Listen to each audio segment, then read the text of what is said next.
أعوذ بالله من الشيطان الرجيم. بسم الله الرحمن الرحيم. السلام عليكم ورحمة الله وبركاته. حامدا ومسليا أما بعد. محترم اسلامی بھائیوں اور بہنوں، آج کے درس کا عنوان ہے تنہائی میں عمل کرنے کے فوائد، سلسلہ نمبر 9۔ الحمدللہ، اس عنوان کے تحت ہم نے پچھلے دروس میں مسلسل 8 فوائد کو معلوم کیا ہے۔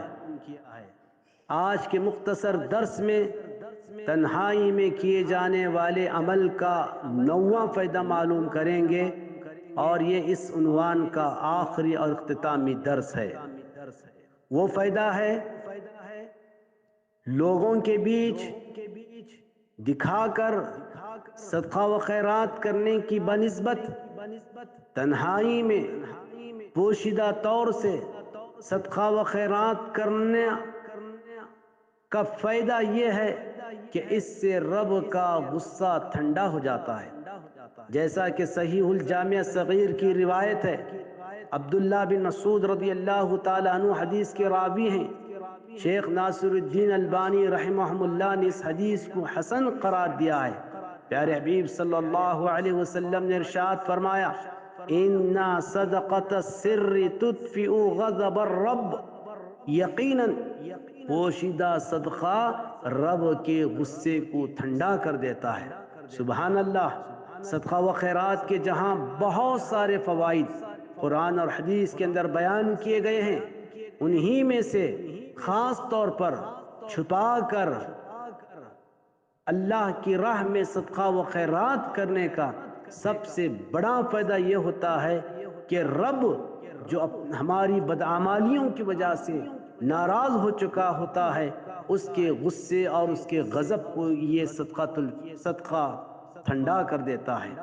معزز سامعین کرام، غور کا مقام ہے، آج ہماری ہی بدعمالیوں، نافرمانیوں، کوتاہیوں کی وجہ سے اللہ رب العالمین کی طرف سے سزا کے طور پر یا ہم تمام کی آزمائش کے طور پر ایک چھوٹا سا ہلکا سا عذاب کورونا وائرس کی شکل میں نمودار ہوا ہے، جس کے آگے دنیا کی سپر طاقتیں بھی بے بس ہوتی نظر آ رہی ہیں، اور اسی کورونا وائرس کی وجہ سے تقریباً ہم 2 ماہ سے لاک ڈاؤن میں ہیں اور اپنے گھروں میں قید و بند کی زندگی گزار رہے ہیں۔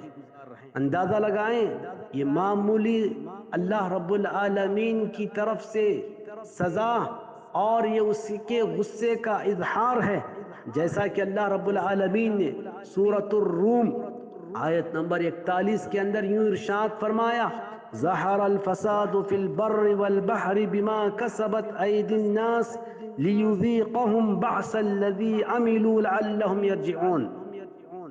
بر اور بحر میں لوگوں کی اپنی کرتوت کی وجہ سے فساد ظاہر ہو گیا، تاکہ اللہ تعالیٰ ان لوگوں کے بعض اعمال کی سزا چکائے، شاید کہ وہ رجوع کریں۔ آج ان موجودہ حالات میں ہمارے لیے ضروری ہے کہ ہم اللہ رب العالمین کی طرف خلوص سے دل کے ساتھ رجوع کریں، توبہ اور استغفار کریں، معافی مانگیں، اور اللہ رب العالمین کے غضب اور غصے کو ٹھنڈا کرنے کے لیے زیادہ سے زیادہ صدقہ و خیرات کریں۔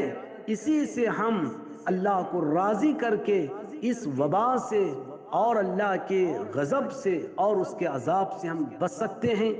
دعا ہے اللہ رب العالمین ہم پر اپنا فضل و کرم فرمائے، اللہ تعالیٰ اس وبا کو جلد سے جلد ختم کر دے، اور اس میں جو بھی مبتلا ہیں اللہ انہیں شفائے کاملہ عاجلہ عطا فرمائے۔